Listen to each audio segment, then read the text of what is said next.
Μην το χάσουμε. Να το βάζει το κοντελάκι. Ας.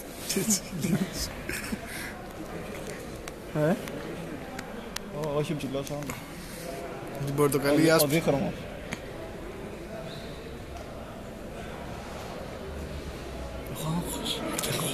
Εγώ δεν τα βλέπω καλά όμως, τα βλέπω μέσω κάμερας.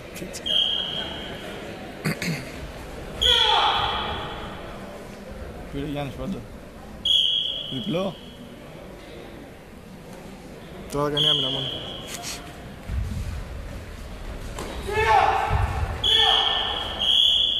Θέλω να βλέπω και εξής τα χάρη, παιδί, και κοιτάω μέσα στην κάμερα. Έλα ρε μπλε.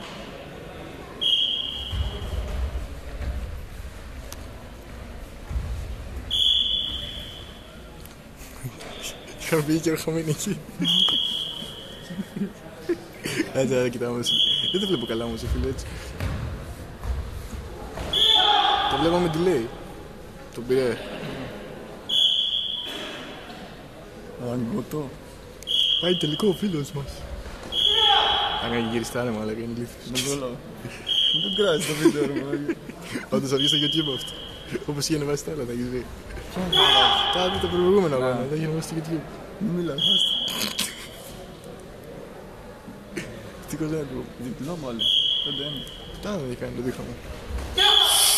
Μαλάκα την άκουσα. 5-3. Τι δεν του δώσαν πόντο. Γιατί ποιος. Πού και το στο μάπα έφαγε Γιάννης. Όχι ρε. Τι βλέπεις. Μαλάκα μπλε του ξεπήκατε στη μάπα. Θα το δούμε στο βίντεο.